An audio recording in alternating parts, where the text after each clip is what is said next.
World of Warfare presents Operation Overlord.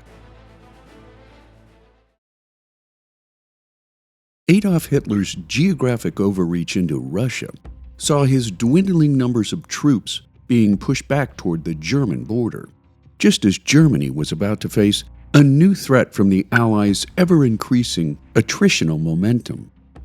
After years of demands by Soviet dictator Joseph Stalin about the need for a second front to relieve heavy losses by the Soviet Red Army, Allied forces had been preparing for months to open a new front in northwest France. And while Hitler had long been expecting such an attack along the Atlantic coast of mainland Europe, his problem was knowing when, and above all else, where it would come. To test the waters for a large-scale amphibious landing, British forces had already mounted a number of practice operations, the first on December 27th of 1941, when British commandos raided Fogsoy Island off the coast of Norway, with an objective of destroying the Germans' fish oil plant in the town of Malloy, which the Germans used in the production of high explosives. In a dawn attack, 570 British and Norwegian commandos successfully stormed the town and destroyed the fish oil plant, at a cost of 17 killed in action and 53 wounded, while the German defenders witnessed 120 killed in action and 98 taken prisoner, along with one complete copy of the German Naval Code. The raid also convinced Hitler to divert 30,000 German troops to the defense of Scandinavia, which further drained manpower from Germany's collapsing offensive on the Eastern Front. 8 months later, on August 19th of 1942, 6,000 Canadian, British, and Allied troops mounted a far more ambitious raid on the French port town of Dieppe, designed to test German defenses while providing combat experience for green Canadian troops sitting on their hands in Great Britain. But as the landing craft approached 6 landing beaches, each group was met with withering fire from dug-in German positions, leading to what is now known as the disaster at Dieppe. Few troops managed to scale the seawall, while Allied tanks bogged down on each shingle-laden beachhead.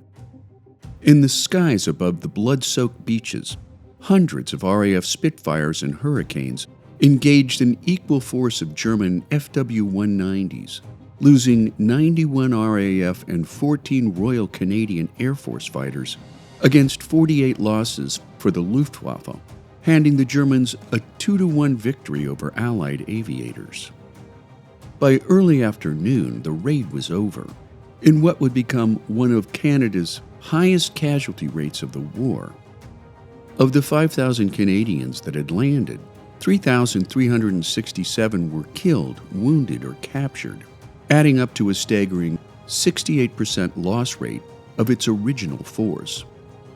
Of the 1,000 non-Canadian Allied fighters, 247 were killed or wounded, while the Royal Navy lost 1 destroyer, 33 landing craft, and 550 crew killed or wounded. Of the 50 U.S. Army Rangers that landed with the British commandos, 6 were killed, 7 wounded, and 4 captured, against German losses of 591 killed or wounded, at the same time handing the Nazis one of the largest propaganda victories during the middle years of the war. The disaster at Dieppe, albeit egregious, taught Allied war leaders that an invasion of Europe could not be rushed, but instead required great amounts of logistics and meticulous planning. Eventually, in May of 1943, at the Third Trident Conference in Washington, D.C., British Prime Minister Winston Churchill and U.S. President Franklin D. Roosevelt agreed on a date for the D-Day landings, codenamed Operation Overlord, now set for the summer of 1944, despite Hitler's relentless attempts to fortify the entire Atlantic coast of Europe against such a gutsy invasion attempt. As early as December of 1941, Hitler ordered that plans be drawn up for the construction of an Atlantic wall, which would ultimately set off a monumental effort to create defensive fortifications along the entirety of the west coast of Europe. Work began in the spring of 1942, and by April of the following year, almost 250,000 conscripted French laborers were at work building massive coastal fortifications, batteries, mortars, and defensive masonry walls capable of stopping or at least slowing a mechanized invasion from the sea. From the tip of Norway to the Spanish border, every beach along nearly 2,000 miles of coastline was to be made impassable. Naval guns were housed in what the Nazis believed to be indestructible bunkers, while behind the Atlantic Wall, tracks were laid for railway guns capable of hurling shells as far away as England. Under the command of Field Marshal Gerd von Rundstedt, the German High Command gave Hitler's Atlantic defenses 15 additional divisions by late 1943, which still left Rundstedt with insufficient manpower along the 2,000-mile defensive network, which in turn caused bitter arguments among German war leaders. Rundstedt, for one, favored placing a large force of panzers in reserve northwest of Paris, where he could then send his reservists against an invasion once he knew where it was happening. Highly respected Field Marshal Erwin Rommel, on the other hand, in command of all troops from Holland along the French coast to the Loire, had a different view. Having witnessed firsthand how Allied air power had devastated his North Africa Corps in the waning days of Germany's stand in North Africa, Rommel feared that any counterattack by the Germans would be broken up by Allied aircraft long before the Wehrmacht could go into action, leading him to favor the placement of panzers as close as possible to the most likely landing sites in France. To break the deadlock, Hitler gave Rundstedt a small force he could hold in reserve, while the rest of the additional troops were scattered along the entire Atlantic seaboard in accordance with Rommel's wishes. The Allies, on the other hand, had zeroed in on two locations along the French coast where British General Frederick Morgan, chief invasion planner, had chosen as his best options for a massive amphibious landing of men in war machines: Pas-de-Calais and Normandy. Of the two regions, Pas-de-Calais was the obvious favorite, since it represented the shortest sea crossing from England as well as the shortest, most direct route to Germany. In a massive gamble that would decide the fate of hundreds of thousands of Allied soldiers, Morgan chose 5 beachheads in Normandy as his go-to landing site, while using Pas-de-Calais as what would unfold as one of the greatest feints in military history. During the huge planning stage of Operation Overlord, the Allies used the French resistance to monitor the still developing fortifications along the northern parts of the Atlantic Wall. Soon becoming the most reconnoitered coastline in the history of warfare, sand samples were sent to Allied research labs to test whether armored vehicles could be landed at a given site. Allied war leaders soon determined the need for some kind of port facilities not currently in control of the German army. Their ingenious answer were giant hollow concrete boxes built in Britain that could later be towed to the French coast, where they would be sunk to form an artificial harbor. Known as mulberries, the man-made port would be supplied with fuel by a pipeline unwound from giant reels and submerged to the seafloor, running for hundreds of miles, including a pumping station on the Isle of Wight, disguised as an ice cream parlor. Another lesson learned from the Dieppe raid was how to get the first wave of troops safely off invasion beaches through dense German fortifications. The task was handed to General Percy Hobart, who came up with a series of ingenious devices collectively known by Allied troops as the funnies. They included such extraordinary machines as flamethrowers and floating tanks, flail tanks for cleaning landmines, bobbins for laying paths across sand or shingle, armored ramps for climbing seawalls, the fascine carrier for tackling ditches, and a bridging tank for wider obstacles. That left just one glaring problem: how to stop the Germans from rushing in an overwhelming number of reinforcements before the Allies could establish a foothold. The answer was to keep them guessing until the last moments before the invasion would take place, employing a complex deception campaign known as Operation Bodyguard.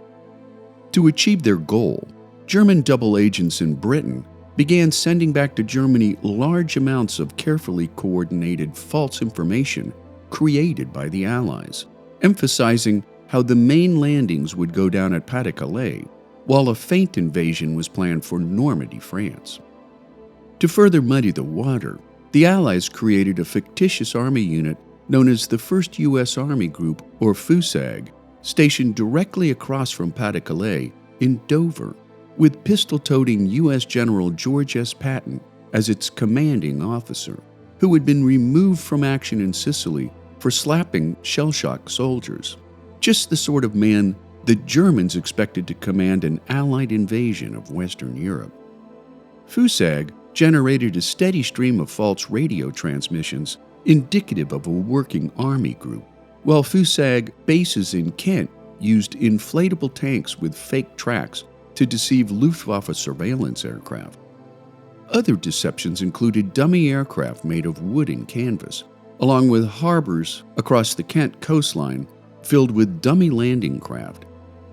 FUSAG also used idle troops to fill FUSAG bases, which were in reality backup units waiting for deployment orders.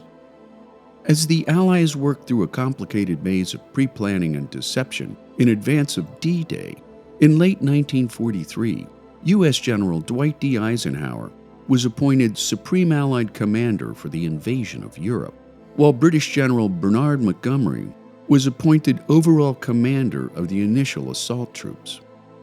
D-Day, lastly, was now fixed for June 5, 1944.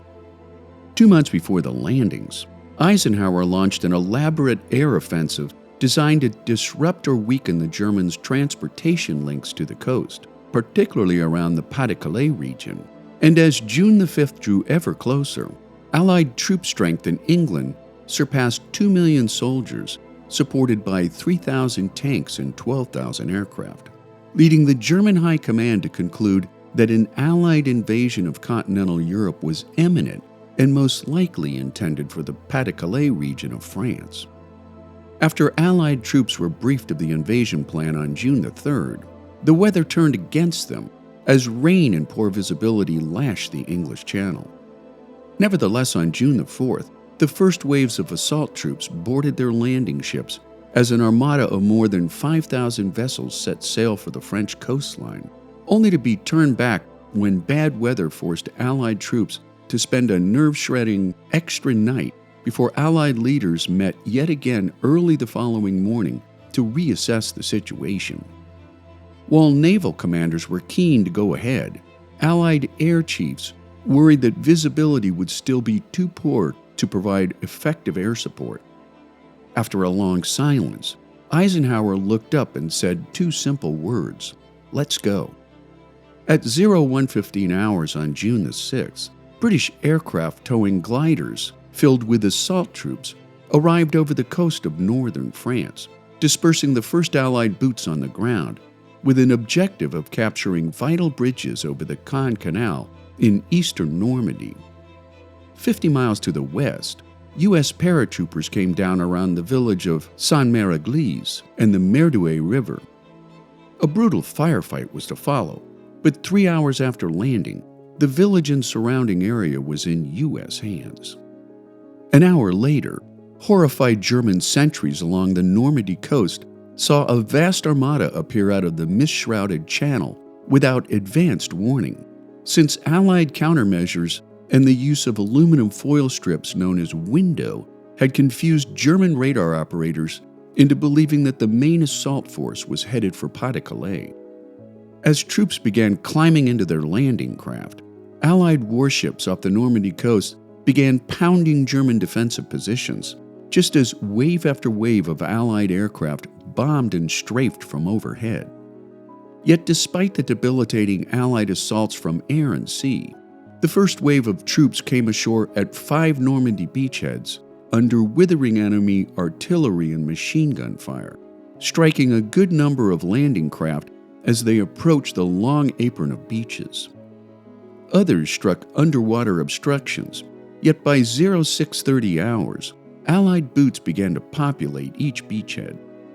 At the far west end, the U.S. 4th Infantry Division came ashore at Utah Beach, where 2 hours later they linked up with U.S. paratroopers who had landed at San Mariglis.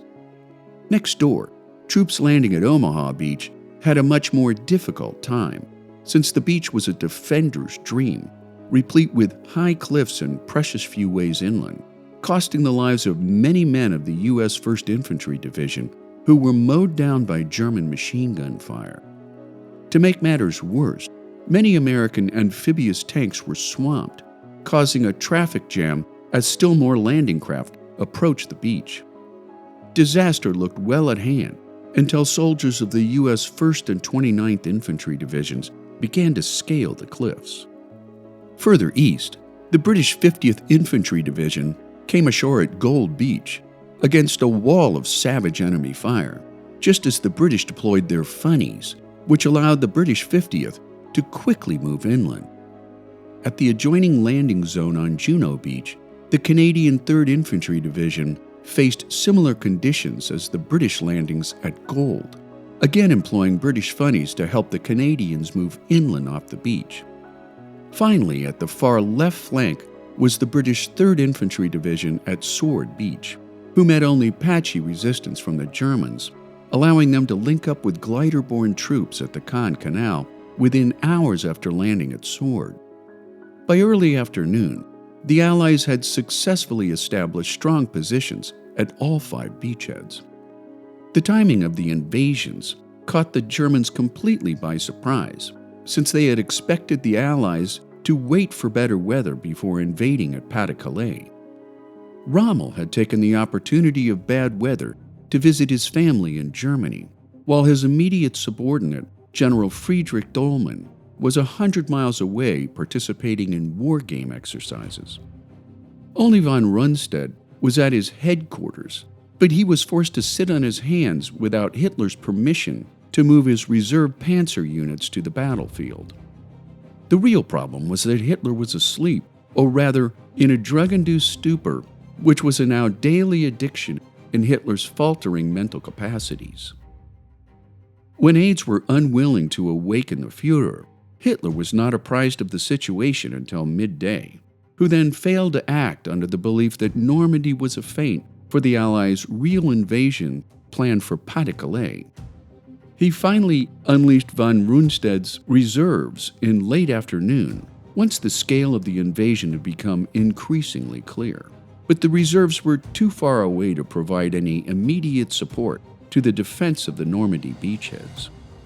Despite stubborn German resistance, by nightfall the beachheads around Utah, Gold, Juno, and Sword were secure, save for Omaha, where stiffer than usual German resistance prevented U.S. troops from moving more than a mile inland. By the end of the first day of Operation Overlord, 156,000 Allied troops had been landed at Normandy, at a cost of 4,414 Allied troops killed in action and 5,600 wounded. While the Allies' breakout from Normandy would span 3 to 4 weeks under Operation Cobra, which began in late July and concluded with the closing of the Falaise Pocket on August 22nd, the entire Battle of Normandy would last a staggering 80 days. By the end of August 1944, over 2,052,000 Allied troops had been landed at the Normandy beachheads, making Operation Overlord an Allied victory won by planning, ingenuity, and courage.